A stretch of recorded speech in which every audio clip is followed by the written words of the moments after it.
Good afternoon, everyone, and welcome to the January 18th work session of the Salisbury City Council. We have several items on the agenda tonight, and we will hand them as possible, giving them their due course.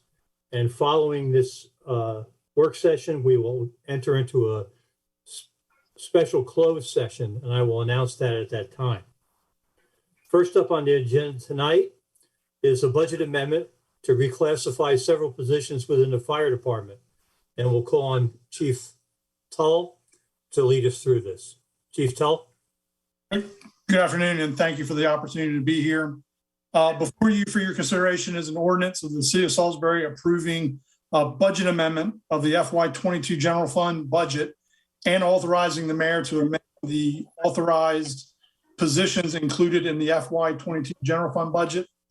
As you're aware, our current SAFER grant is set to expire on February 28th of this year.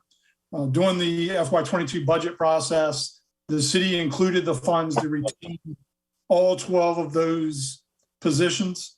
So this is one to add the position allocations to the fire department's budget. And then with that, to make several moves with some of our personnel. If you look at the ordinance in section 2, you can see where the changes are made with our personnel to include an increase in our lieutenant's capacity and making one of our captains an assistant chief's position. Great. Any questions from the council? Ms. Jackson? No. Thank you. Ms. Blake? I just wanted to ask a question. I know my voice is pretty soft, but going forward into the next budget years, are these positions will they stay are they funded or they okay? I see Chief Dahl answering. Yeah, so what happened was, because the grant was set to expire the end of February. FY22 funding was appropriated to get us to the end of FY22 budget.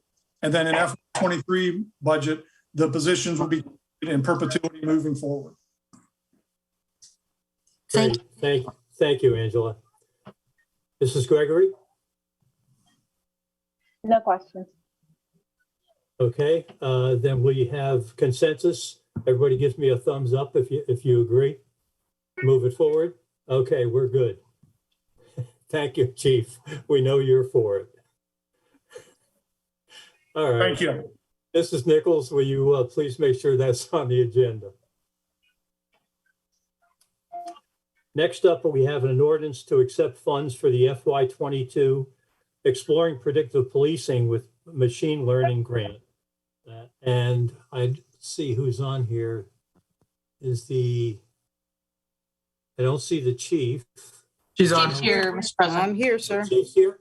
Oh, yeah, I see the chief now. Sorry, Chief. We have a full house today, so I didn't pick you up right away. Be my guest, Chief. Lead us through it. So this is the second year of funding through the Governor's Office of Crime Prevention, Youth and Victim Services to build on what John O'Brien from our technology department had worked on 3 years ago. This is in reference to machine learning. And this is our second year with the University of Maryland with professors and researchers from both the Criminal Justice Department and the Department of Engineering who are working on furthering the machine learning project. Okay. Questions? Ms. Jackson? Yes. Now, I know this may sound stupid, but I'm going to ask it. What machines are they learning about? So this is for the predictive policing technology. If you remember, about 3 years ago, we were through a grant, we were able to hire an individual who was able to replicate and create an algorithm similar to what we currently use with Geolytica. And so we are taking that, which was proof of concept out of our technology department, and then passed our research over to University of Maryland, where they worked last year to take our crime data, basically the reported instances of crime. They were able to take that algorithm, that proof of concept, and then start to develop it further. This year, they are attempting to use a greater data set through an area such as Baltimore, and they are working on software development with a focus and an emphasis on basically community policing or the underlying reasons for crime, so that we can remove something from that crime equation and therefore prevent the crime from happening. Okay, thank you. Yes, ma'am. I see Mr. Boda has joined us. Mr. Boda, do you have any questions or comments on this topic?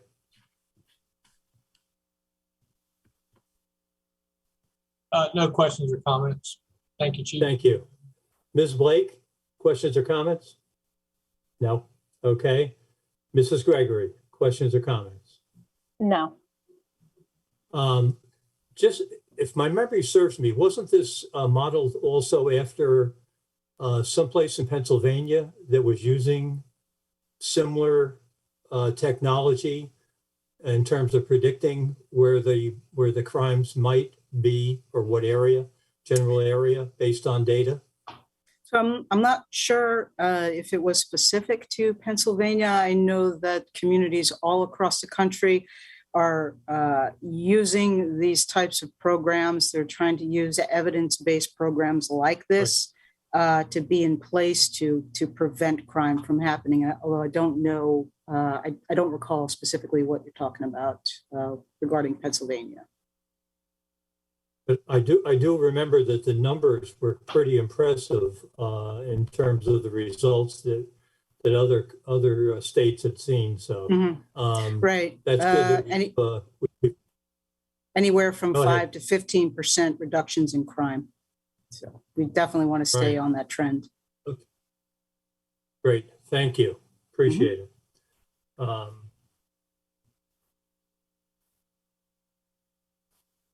right. So give me a thumbs up if we have agreement to move this forward.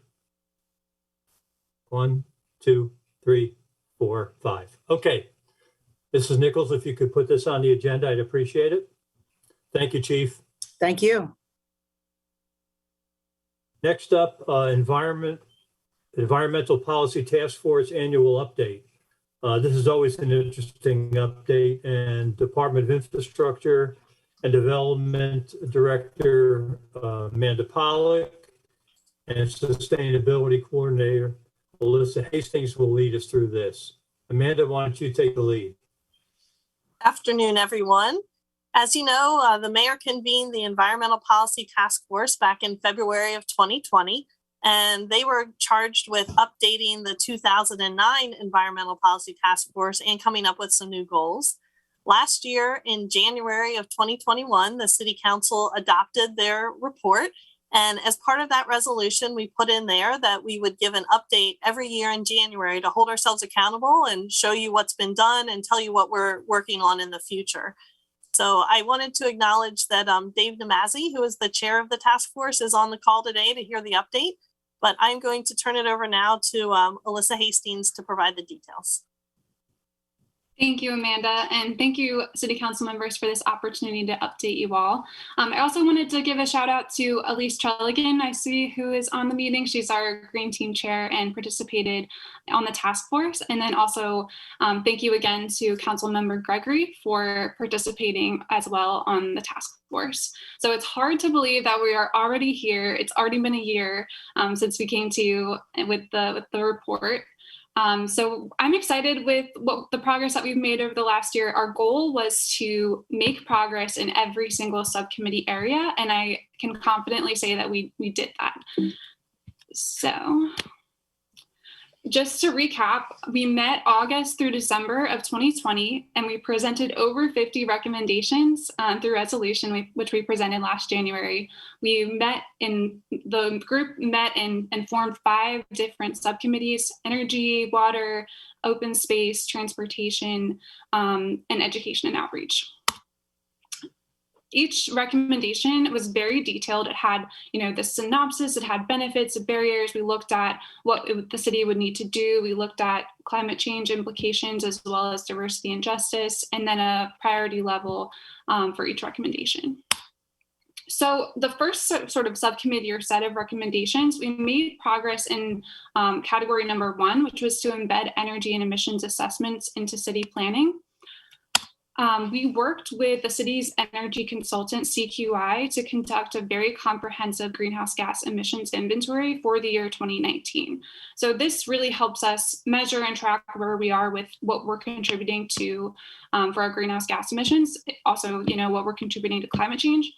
So we're going to be working with the city administration to determine exactly what projects we could tackle to reduce our emissions. But now we know where we are. So before this, we didn't really know what our numbers were or exactly what we could do. We knew what we could do to improve, but we needed to have those numbers to track.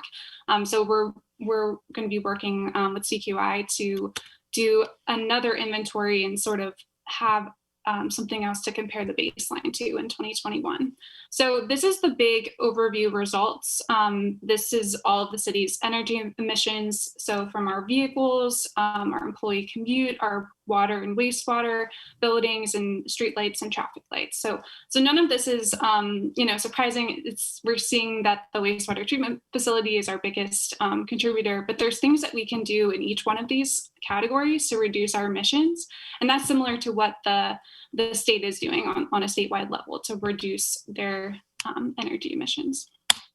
So CQI, I asked them to put together some very concrete steps that we could take to set a goal. So they recommended 2.5% per year reduction and setting sort of a long-term goal to get us where we should be, and then to do this same process every 2 years, just to make sure that we're meeting those targets and where we are every 2 years. And that's pretty standard.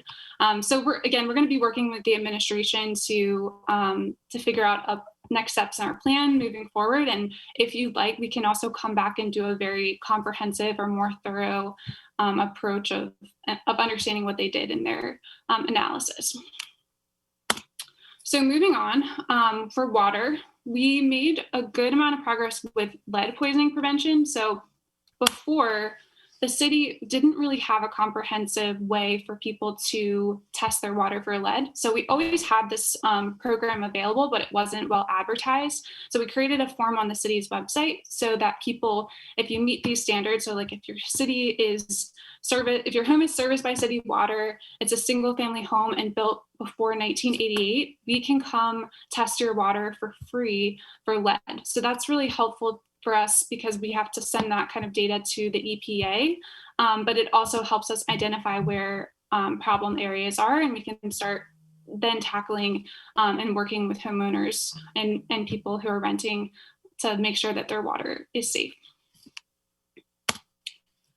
In public open space, we worked on a couple of policies and procedures to improve the communication between our Parks and Recreation Committee, our Infrastructure and Development Department, our administration, and our field operations department, since parks are one of those things that fall in a variety of different departments. So we established a very comprehensive donation policy, which we've passed through council. And I'm in the process of ordering the first 4 donations. So I'm very excited about that. We're already seeing some people want to donate trees and benches in the city park. And those funds are just going to be helpful for overall park maintenance.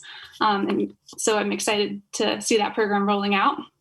We also established an internal executive order helping to really streamline our parks planning, because this was something that it was under Public Works, but then when the departments broke up, we wanted to make sure that it was really clear which department was responsible for what. So we are so far still working through that, but overall, I think it's really helping to clarify the different responsibilities. And we also planted over 60 trees in the city, so over this past year. So we're working to increase our tree canopy as well. So for transportation sustainable operation and design, we are still in the process of finalizing the city's zoning code rewrite. So we'd hoped that that would be wrapped up at this point, but it's still being finalized. So we can't check that one off yet, but that'll be for this upcoming year.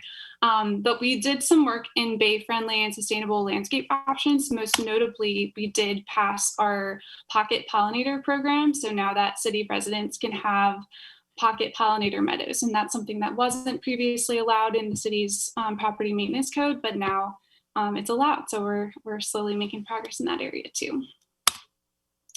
And then lastly, education and outreach. We have installed a series of water bottle refill stations. So we installed one in the city park near the bandstand, bedspread swings, boundless playground, the Riverwalk near the pedestrian bridge. And what's really cool is that Waterworks has committed to replacing all of the existing water fountains with the new water fountain that has the bottle refill and a water fountain option. So moving forward, I think they're going to try to do 1 or 2 a year. All our city parks will have that new water station. So that will be helpful in increasing our public drinking water access. And then upcoming this spring, so we're partnering with Beacon and Salisbury University environmental studies students to collaborate on some community engagement sessions. We'll be doing a community survey, doing some feedback at community events like Third Friday or Day at the Zoo, and leading to focus groups that we're hoping to really just talk to community members and find out what else we need to do for sustainability. What else are they seeing in their neighborhoods that we might have missed in the task force? Because we heard from the experts, and so now we need to hear from citizens and residents of the city. So thank you, City Council members, for your continuous support. Happy to answer questions. This is our high-level overview, and thanks for holding us accountable and keeping us on track. Thank you, Alyssa. Questions or comments? Mr. Boda? Great job, Alyssa. Grateful for everybody that's volunteered on that committee. So we look forward to more things coming.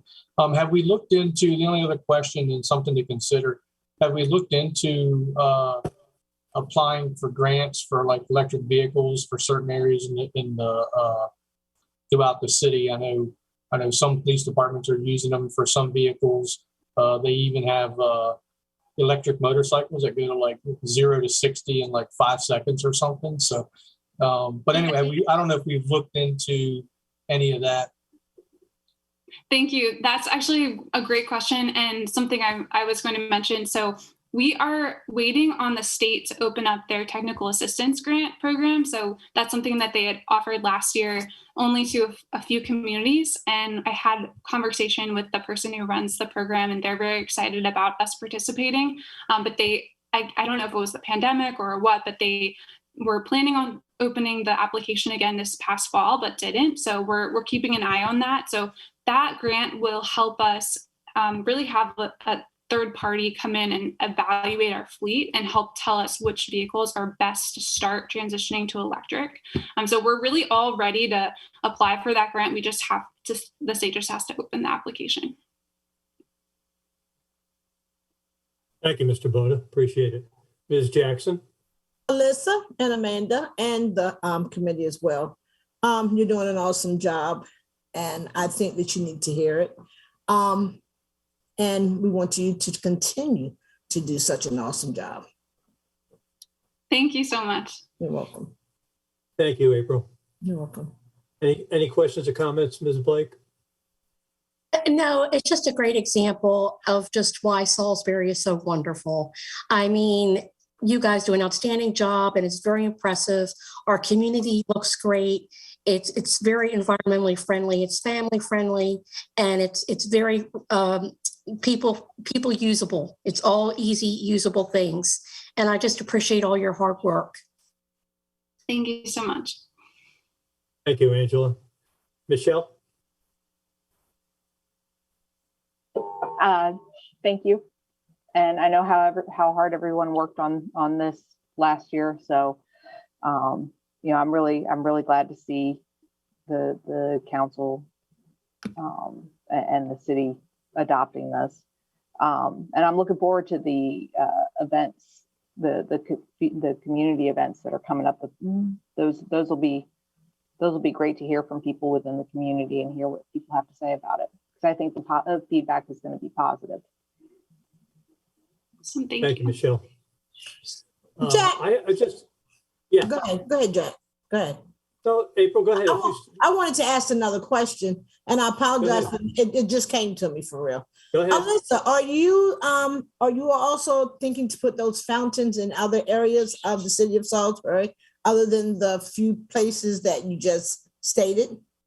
Definitely. So the ones that we're talking about, we're replacing older infrastructure. So where water already is, or there might be an outdated fountain. But we definitely are open to suggestions or comments or thoughts on where new stations should go as well. And Waterworks would be the best person to, or Corey would be the best to talk to about that. Okay, thank you. Being a numbers guy, you've got a ton of balls in the air juggling all these things. What kind of tools are you using to track and all the projects that are going on? That's a great question. So because these projects they span multiple departments, right? They're not just infrastructure development. We mainly just have great relationships with the other city leaders. So I go to Amanda every single week with my long list of things that we have going on, and we talk it through, and she helps me connect to the department head or the person that needs to implement things.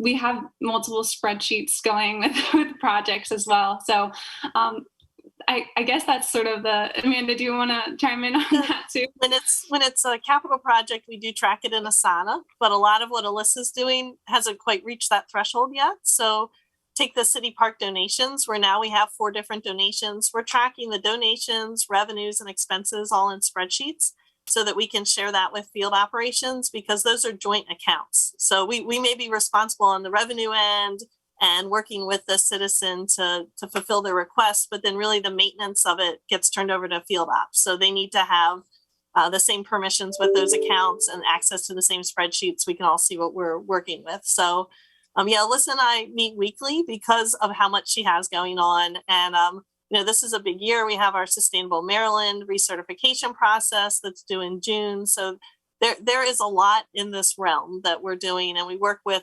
Salisbury University a lot, and their classes have been incredibly helpful for us. I think one of the things that might help a little bit is a very simple tool like a Gantt chart, where you could have responsibility, everything there, and just lay it out. And because there are a lot of pieces to that puzzle that you're dealing with, and you guys are doing a great job. And it would be nice to have something simple that we could look at on a maybe more frequent basis, just to make sure we're hitting our milestones. Sure. But thank you for the job. Thank you for the job you do and your committee.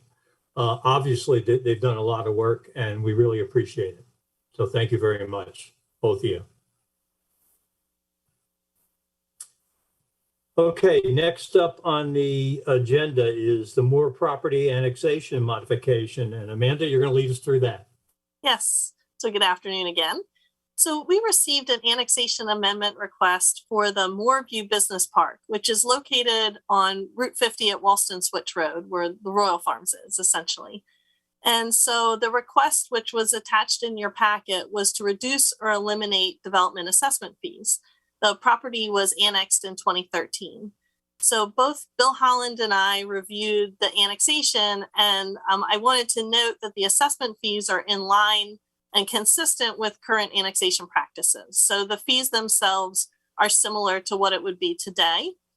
The thing that the city has considered doing more recently, and we've actually done this with 2 annexations, is if a project would agree to accelerate a timeline, we then would reduce their fees based on if they hit certain milestones. Right now, we really don't have any precedents to waive development fees for businesses. You know, we obviously have Here's Home, and we're looking at waiving it if it's residential, but there has not been any programs that the city's had to completely waive those fees when it's a business park. But as I said, we could consider setting specific milestones, and if it develops within a certain time frame, reducing the fees, because obviously when the city annexes property, we want to see it develop. You know, we want to increase the tax base. So the best way to do that is again, probably just by setting milestones. But I did want to introduce Mary Mears is here and the Moores. So I wanted to give them an opportunity to talk about their request. Great, thank you. Thank you, afternoon. Amanda. Good afternoon, everyone. Hi, Mayor. Hi, Council. It's great to be here. Thank you for giving us some time to review this afternoon. My name's Mary Mears. For those of you that I don't know or don't know me, I have worked in local government for the majority of my career, most recently in Worcester County as the Economic Development Director down there for several years. And about 4 years ago, I jumped into the private sector and I got the bug for development and have spent a lot of time learning about infrastructure development and commercial real estate development. And here I am. So I started working with the Moores last summer. And I was really excited when they called me to ask me to help them sell their property at Moorview Business Park. I had seen it for a number of years on my way to Worcester County. I've always lived in Salisbury. And so I was very, very excited. And when I got into the property, we immediately got a contract. Can everybody hear me okay? Yes. Yeah, okay. We immediately got a contract on lot 4. I don't know if I have the ability to share my screen, but I can show you an aerial of the property just so you can see what we're talking about. Is that something I can do? I can try. I think you have the ability to screen share. Yeah, there you go. Yeah, there we go. There you go. Okay. Thank you. So this is the property. Warwick is over here. This is Route 50 here. We got a contract on this property for just about a full price offer. And as we dug in further and further, I learned that there were these assessment fees that a buyer would have to pay once they go to build on the property. And, you know, upon further digging, I learned that it was probably about 9 or 10 years ago, probably closer to 9, under different council, there was this annexation agreement that was put together based on a conceptual plan that's really no longer relevant in today's market. There was a plan for a hotel back here. I think the assessment fee to build on this is about $70,000. This is on top of buying your lot and paying for construction materials. And this is just to pay to build. And of course, you know how that works with the assessment fees, but it really, people are very excited about being in the city of Salisbury. They really love this location. It's across from Warwick. But then when they get into these assessment fees and just what happened with this lot 4 contract that we had right here, they get out of contract that they're no longer interested. And this has happened over the years on this property. It's not just my experience. There's been other folks involved, and the Moores have had it happen time and time again. And the Moores never planned to be developers. This was legacy property their family had left to them. They did an excellent job working with folks to get infrastructure in here. It's ready to go. It's horizontally prepared. Someone just needs to come and build on it. And these are very desirable lots. But again, when people come in here and understand those assessment fees, they're running for the hills. The other thing I wanted to say is that I believe back when these assessment fees were put in place, and they range anywhere from $9,600 to $70,000 per lot. The idea was to have a large hotel or some type of large, like you'll see an Arby's here and a Royal Farm, some type of national brand coming in here that may be willing to pay those fees because of the location. And you'll see that exactly happened here. But today's market, we're looking at folks who live in Salisbury, who work in Salisbury, who are looking to put buildings on these lots and capitalize on this location, and they simply cannot afford to do that, especially with today's construction costs. So after we sat down and talked about it, we said, why don't we just ask?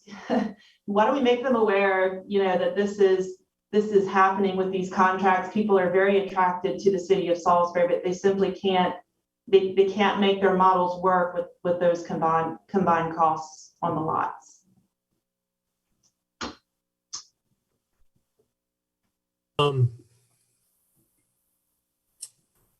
My head is spinning right now trying to get my questions in order, but I'd like to hear from the administration a little bit about what the approach might be. I've got a couple ideas, but Mr. Mayor or Julia? Can you hear me? Yes, go right ahead.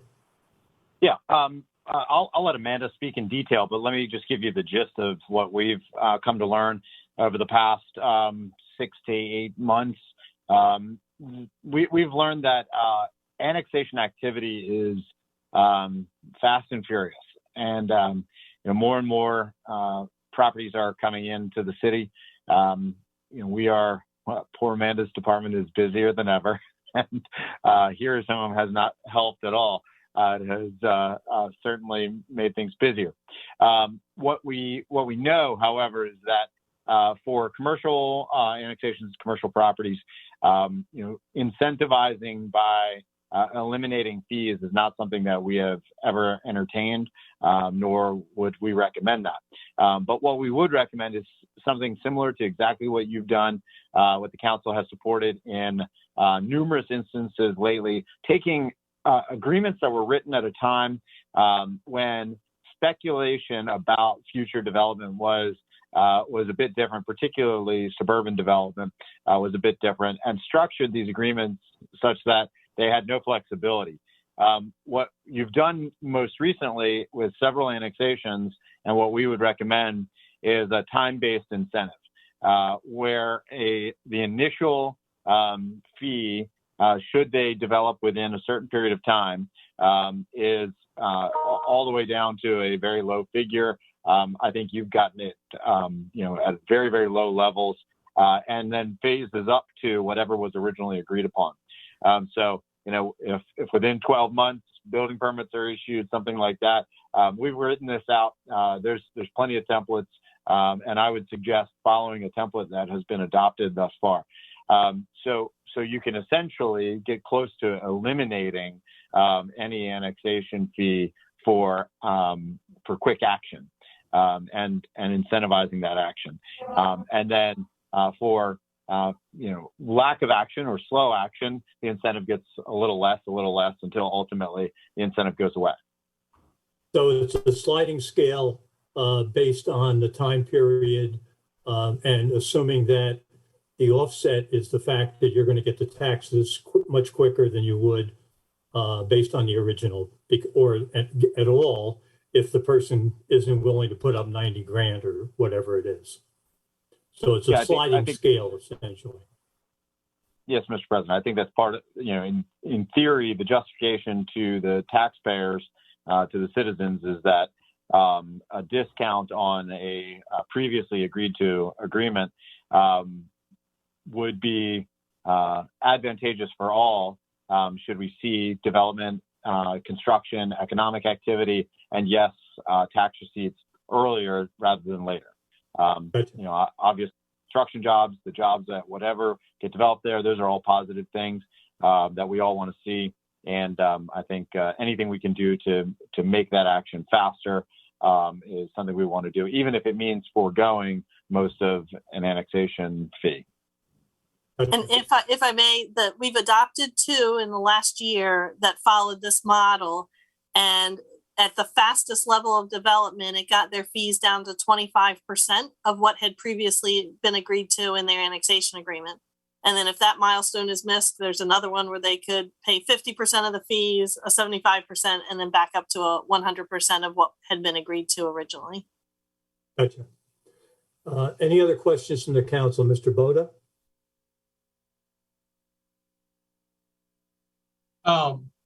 Yeah, I think like the mayor said and Amanda said, as we've done this over the past year on a couple of occasions, I'm in favor of that, and I think that kind of provides a temporary window, and if they want to take action on it, then they can.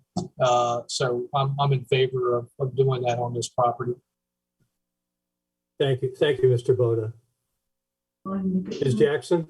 No questions or comments. I'm with Mayor on this one. Thank you. Ms. Blake? I would concur that an agreement incentivize development on a timeline is beneficial. And you would support it? Yes. Yeah. Okay, thank you. Mrs. Gregory? Yeah, I agree. Thank you. And I concur. So Mrs. Nichols, if you'd make sure that goes on the agenda, we can go from there. And if I may, we need to then prepare those agreements. We wanted to come to you to get your consensus on how to proceed. So now I'll work with the legal department to prepare the agreements, and then I'll loop back in with Kim on when we'll be ready to come back and present. Perfect. That's great. Thank you, Amanda. Thank you all. Thank you for with your team. Hope the Moores are satisfied with that, and it's great to have you in the area as opposed to the county next door. But I'm very happy to be here. It's a breath of fresh air to have a supportive council and mayor for this type of activity. It's not as easy in other places. I seem to remember that from previous times. So it's appreciated. Thank you. Okay, next on the agenda is a resolution to establish a Truth, Racial Unity, Transformation and Healing Advisory Committee. Mr. Mayor, would you like to take us through that? Hey, good evening again, Council. Thank you, Mr. President. So tonight, I'm sure you're aware, is the day after the 35th observation of Martin Luther King Jr. Day. And what you may not know is that today is also the National Day of Racial Healing. So the National Day of Racial Healing is an opportunity for people and communities to call for racial healing, to bring people together in their shared humanity and take action together to create a more just and equitable world. And it's part of the Kellogg Foundation's Truth, Racial Healing and Transformation effort, which is a national as well as community-based process to plan for and bring about transformational and substantial change and to address historic and contemporary effects of racism. And so to that end, I'm bringing to you tonight a proposal that lays out the next step in our plan for a community-based process to plan for and bring about transformational and substantial change, and to address those historic and contemporary effects of racism in our own community. It's important that these steps not be designed in a vacuum. I'm invested like all of you. And in fact, earlier today, it was announced by the Mayors Institute on City Design and Harvard Graduate School of Design that 8 mayors will join the second class of the Just City Mayoral Fellowship. And I'm humbled to join the mayors of Charleston, Madison, Duluth, Providence, College Park, Youngstown, and Richmond in that class. And along with me, Amanda Pollack and Ron Strickler will be joining. A product of that fellowship is a manifesto for each of our cities that maps the path toward racial healing. That said, this is not a map that can be drawn by one person. So I want you to know, and I think you do know, that we're on a journey toward healing, and it will certainly take time, but there are steps both behind us and in front of us. And behind us, we have deliberately worked to acknowledge the past, to remember the acts that divided us, and to ensure that they're publicly laid bare. That's included the advocacy to remove and ultimately removal of the ill-placed Winder Confederate sign. It then included the establishment of the Lynching Memorial Task Force and subsequently the placement of the lynching memorial, remembering the 3 men killed in racial terror lynchings, on a sign planted in collaboration with the Equal Justice Initiative in the center of our city. In parallel, our nation awoke to contemporary racial injustices after George Floyd's killing, locally leading to gatherings, marches, and Black Lives Matter Boulevard.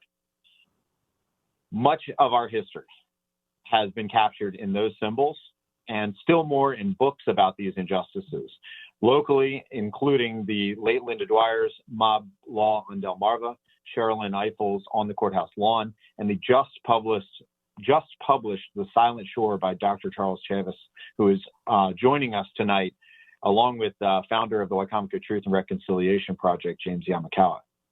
So this work begs to exist beyond symbols and beyond pages of books. And I can think of no more appropriate day to recognize, along with other cities and counties across America, as well as the state of Maryland have, the need for thoughtful and dedicated members of our own community to analyze the impact of injustices of the past that no doubt linger in our present and propose ways to heal, to resolve, to respond, to transform, and to unite as a diverse community moving forward together. And that's why we propose tonight this advisory committee to make meaningful recommendations to the city leadership team. I'm happy to answer any questions, but I think I'd like to, if it's okay with you, Mr. President, offer Dr. Chavis or Mr. Yamakawa any opportunity to expound upon any shortcomings in my remarks. That's fine. Whoever would like to go next, please take yourself over. There you go. Can you hear me? This is Okay. Dr. Charles Chavis. Dr. Chavis, good. Go be our guest. Great. Well, first of all, I want to thank you all for having me here. I want to thank Jake, and I also want to thank all of you representing the leadership for Salisbury, Maryland. As also the vice chair of the Maryland Lynching Commission, I was honored to be in Salisbury with the descendants of Matthew Williams for the marker unveiling, and to see the amazing work that you all are doing in confronting your history and working together and coming together collectively is remarkable. And it is a testament to what we need to see take place throughout Maryland, but also throughout this country. And I'm indeed honored to be here and thankful for this opportunity. I'll turn it over to James if he has anything to say as well. James? Thank you, Charles. Thank you, Mr. President and City Council and Mayor Day. I don't have much more to add other than a reiteration of what was said before, simply that this process of truth-telling is important for our community. One reason why we wanted to name the advisory committee the Truth Advisory Committee was because that truth has to come first. Everything is built off of that truth. Once you tell the truth, you can then start deciding what to do with it. And what this is really a transformational moment, one where we can truly look at our community and say, this is who we have been, and this is who we are. And now we can decide who we want to be going forward. So I want to applaud the mayor and the city of Salisbury for agreeing to form this advisory committee. And thank you. Thank you, James. Appreciate it. Thank you, Dr. Chavis, as well. Any questions from the council members? Mr. Boda? No questions. Just want to say that very much in support of this. And I think this is, again, one more step onto the road to healing, to educating, and taking our city on a relationship level with each other to the next level. Thank you, Mr. Boda. Ms. Jackson? Dr. Chavis and James, you made a broad statement there when you said what you said about the truth. And it's always been said to me, the truth will set you free. And the truth definitely will. And when the truth actually comes out, then the healing itself takes place. Until you tell the truth, you can't make sense of anything else. So I really appreciate this committee. It's brought a lot of healing to a lot of people thus far. And if ever you need my assistance or help or anything, I'm always willing to work with you. Because we all need to heal from some of the prejudices, some of the racial bias, and some of the things that have happened in the past still haunt us today.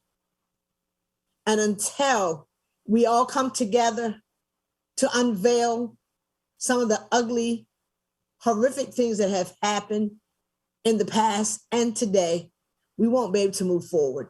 So I thank you so much for everything that you have done and what you are doing. Thank you so much. Thank you, April. Ms. Blake?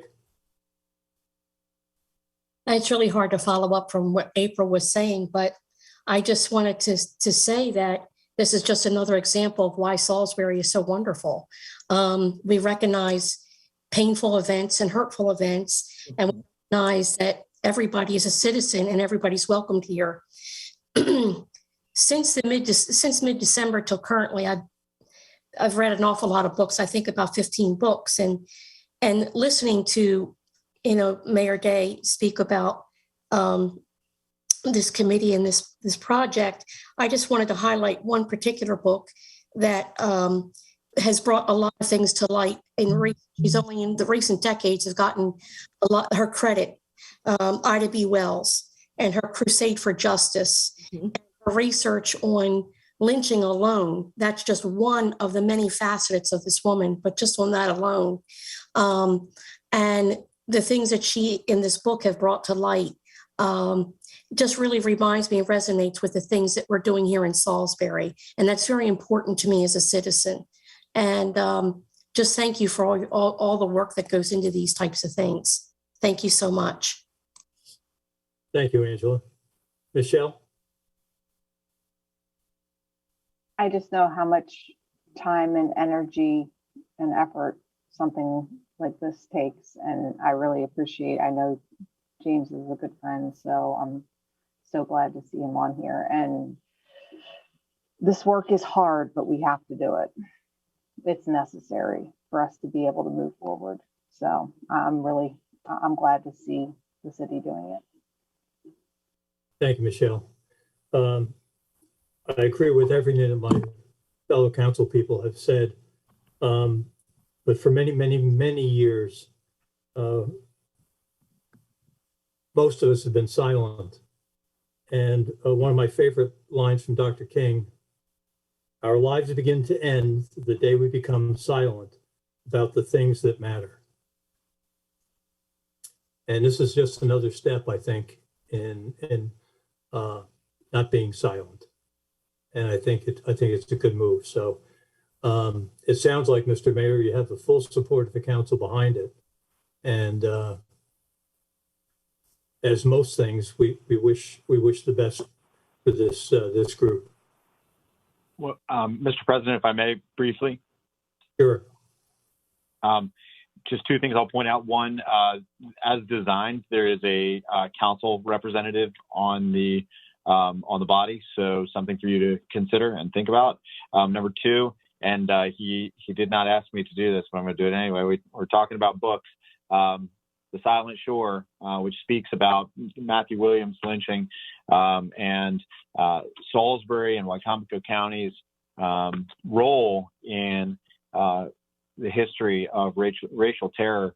I encourage you to go to Amazon and pick that up, or better yet, find it in a local store. Thank you, Mr. Mayor. Thank you, and thanks to our guests too. Yes, thank you very much. The last item on the agenda we have this evening is election redistricting. And Assistant Director of GIS, John O'Brien, and Analyst Carl Flint are going to walk us through that. Gentlemen? Good evening, Council, Mr. President, Mayor, Julia. We have an opportunity since the census 2020 census to actually adjust our district boundaries. And we were tasked with doing the analysis of that. And I hope you all can see my screen at this point. Yes, we can. Mr. Mayor, is the council memo up? Make sure I'm sharing the right screen. It's up, John. The Okay. memo is Yes, there, yeah. All right.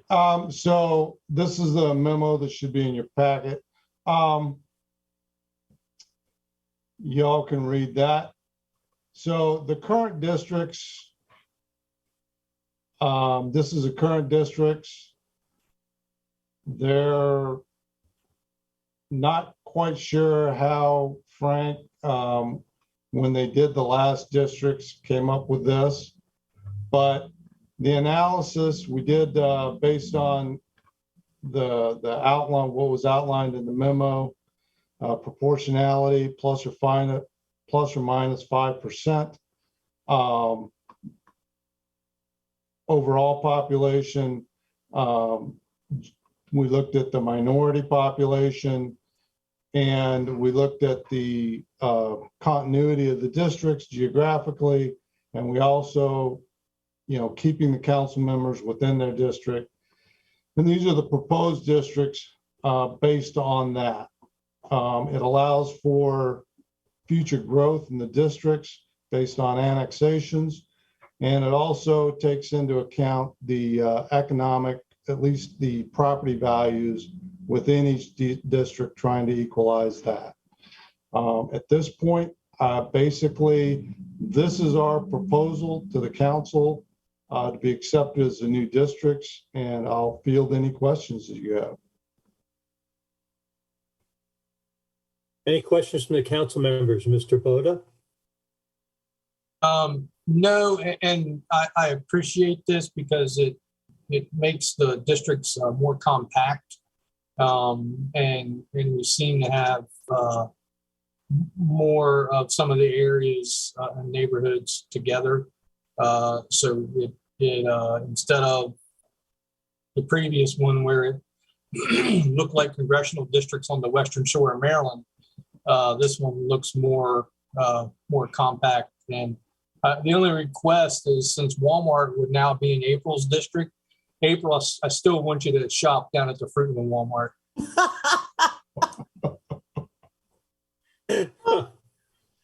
Oh, no comment. No.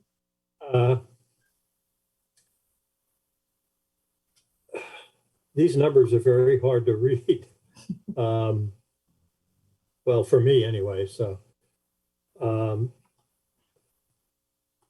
Now this is by total population, correct? Yes, sir, it is. So you can see I've just thrown up our slide of that.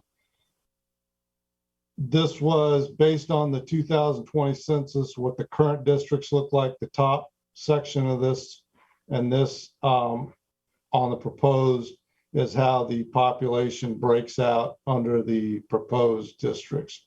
So it does even those districts out population-wise quite a bit. Gotcha. And then we move down to residential addresses. That's going to change, it does even them out somewhat, but then depending on future growth and annexations, that obviously will change. Racial demographics, it does quite a bit to level out across the districts. The racial demographics, property values, it does a whole lot to adjust to level out the property values by district.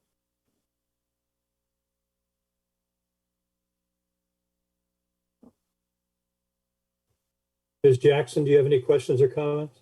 Ooh, Muir said, it doesn't look like a congressional district, but to me, somewhat mine does, because mine is really spread out for real this time. But I mean, it doesn't really, as long as the numbers are reflecting accurately with the population,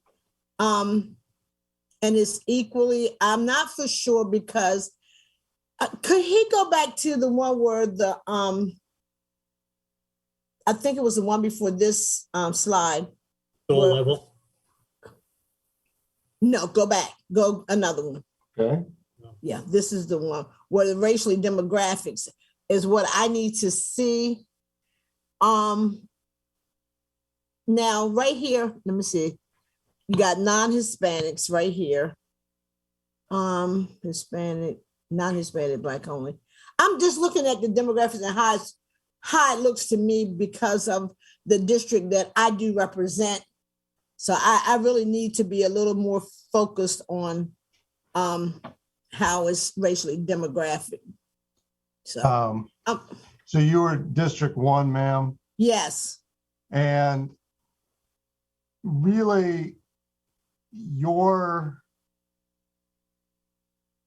you lose a little bit in the non-Hispanic Black only category.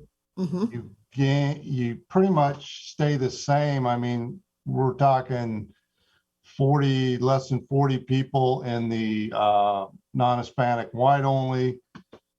You do gain a few in the Asian category, Asian ethnicity, and your Hispanic population drops slightly by 20.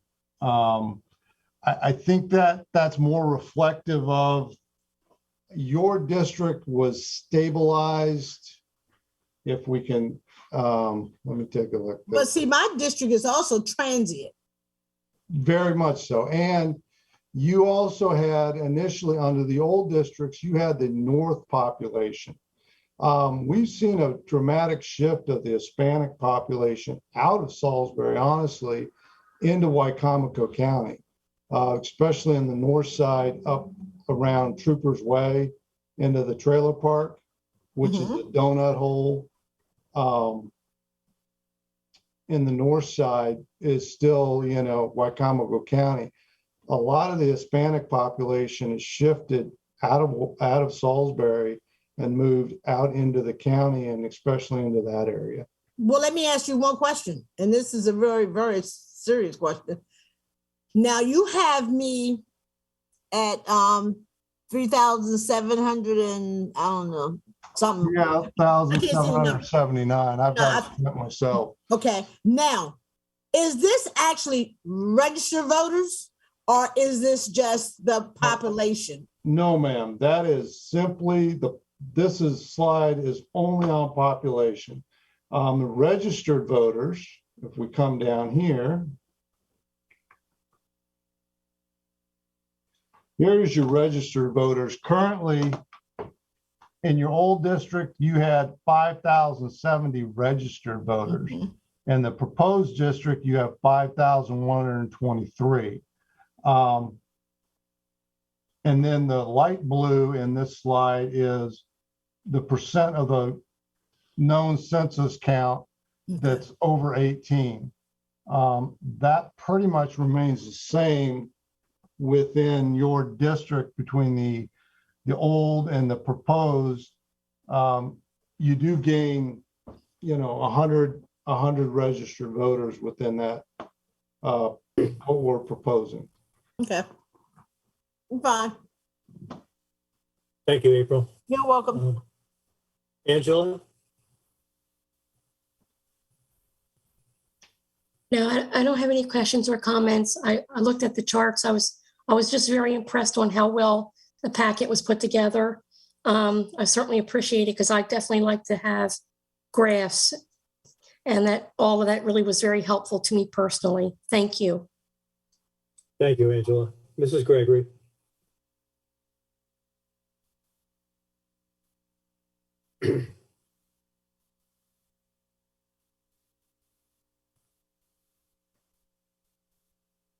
Michelle? Did we lose Michelle? Looks like she fell off. Okay. Just a couple of technical questions. Now, the last time that we redistricted, am I not correct that we were under a consent and the judge had to approve the districts? Ms. Nichols, is that correct? I believe that's correct. I think I am. Yes. Mr. Yes. Mayor, do you? Mr. President, my understanding based on the 2010 consent decree was that we would have 2 minority districts within Salisbury. Based on our recommendations for the proposed districts, if you look at the comparison of racial demographics in your packet, we actually moved from 2 minority majority districts to 3 minority majority districts. That would be District 1, District 2, and District 4 would move to a minority majority district by a little bit.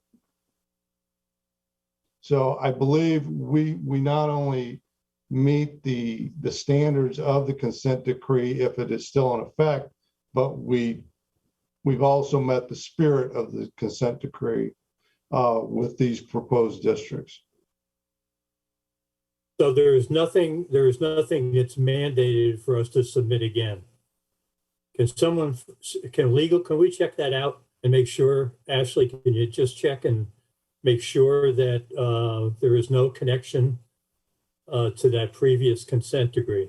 Yes, sir. I'll get it from Kim and take a look at it. I've seen consent orders in other cases, and normally there is a time that it expires. So we may be right, John may be right, it may be expired, but I'll double check on that. And then, like you did say, it does sound like it meets the spirit and intent of it, but I will give you an opinion as soon as I get the consent order from Kim. Great, I appreciate it, Ashley. Thank you. Yes. I don't have any other questions. Michelle's back on. Oh, Michelle, we lost you there for a minute. Sorry. Yeah, my phone crashed for some reason. Sorry about that. Yeah, it looks good. I like the fact that it seems to be evening everybody out. So I really don't have many questions. I think it looks good. It looks good to me. Great. Okay, I think we appreciate the work that's been done. You guys did a good job. I wish the graphs were a little bigger, but I do have a magnifying glass, so I'm okay. Okay.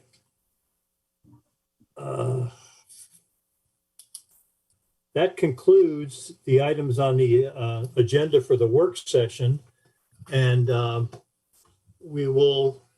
process now is we will go into a closed session, and the public notice for that read as follows: on Tuesday, January 18th, 2022 at 4:30 p.m. the Salisbury City Council will convene in a regularly scheduled work session. At approximately 6:25, which is a little late, upon adjournment of the meeting, Council will entertain a vote to convene closed session for the following reason. Before a contract is awarded or bids are opened, to discuss the matter directly related to the negotiating strategy or the contents of a bid or proposal. If public discussion or disclosure would adversely impact the ability of the public body to participate in the competitive bidding or proposal process in accordance with the annotated Code of Maryland 3-305B14. So at this time, I will call for a motion to enter into closed session. So move. Second. Ms. Jackson made the motion. Mr. Boda made the second.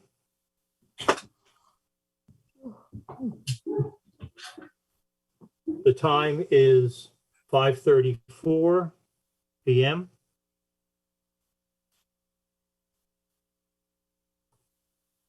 I'll call the motion. All those in favor, please signify by saying aye. Aye. Aye. Opposed? And the chair votes aye. We are entering closed session by a vote of 5-0. Thank you, everyone, for staying with us. We have just come out of closed session, and the purpose of the closed session was to discuss a pending contract. With that, we'll finish up with comments for the good of the order. Mr. Mayor, any comments?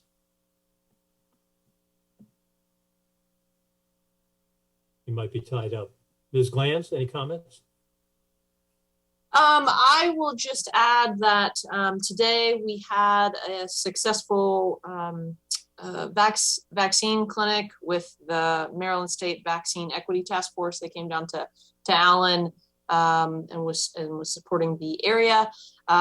Just for update on numbers, Wycomico County is still in the 31% positivity range, which isn't the whole picture. The hospital is still incredibly busy. Which is the key indicator to watch now. So if you get make the opportunity, don't wait for it to go get boosted, and to upgrade your mask if you haven't to a medical grade mask, a surgical mask, or higher grade cloth are not beating back the Omicron. So that's all I have, Mr. President. Thank you. Mr. Boda. Not much, just good to see everybody again on Zoom, but rather be in person with everybody. Just make sure you stay 6 feet away from Julie when you're in her office, and her territory is marked. So we'll see everybody next week. Have a good week. Thank you. Ms. Jackson? I would just like to announce that the celebration for Dr. Martin Luther King was on Facebook and YouTube. If you still want to see it, it is there.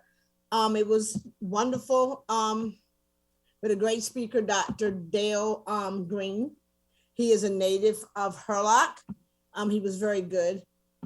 His speech was eloquent and to the point. And I also want to let people know that they are giving out free COVID tests. The United Postal Service is sending them out. I do have some information. It's special.usps.com/test kits. So if you would like to get those free kits, that again is special.usps.com/test kits. So please get your test kits. Make sure you're wearing your mask. Dr. Fauci said, and I do believe him, this Omicron is just about going to hit everybody. So we have to take every precaution that we can actually take to not get it. Not saying that we won't. Get your vaccinations, get your booster shots. That's the only thing that is saving people, because from what I understand, that the people who haven't gotten them are the people that is hitting the worst. So make sure, be mindful, still sanitize, social distance, wear your mask, get your vaccinations, get your booster. Have a blessed day. See you Monday. Thank you, April. April, just a suggestion, if you would put that on your Facebook page and tag all of us. Okay. Who, I think we could all share that information. That would be, that would help.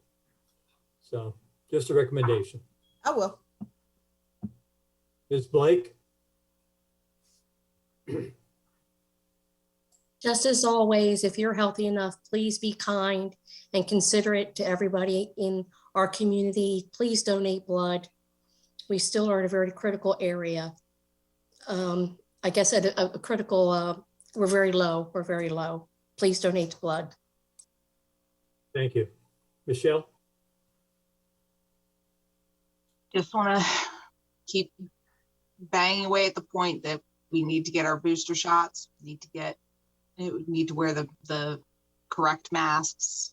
Like Julia said, the cloth or the basic masks are not good enough anymore. So, and also just keep your heads up. Looks like there's some stuff coming this weekend. So some white stuff coming this weekend again. My husband is thrilled because he has to work out in it. But yeah, just be safe. Thank you, Michelle. I too encourage everyone to mask up. If you're just a suggestion, they say if you're wearing a surgical mask, you can double mask, and that's equivalent to the N95. So just as a point. Give blood, as my partner over here says. We're really low. We continue to be in a critical situation, and look forward to seeing everybody in person again as soon as we can. And take care of yourselves, and we'll see you next Monday. Take care, everybody.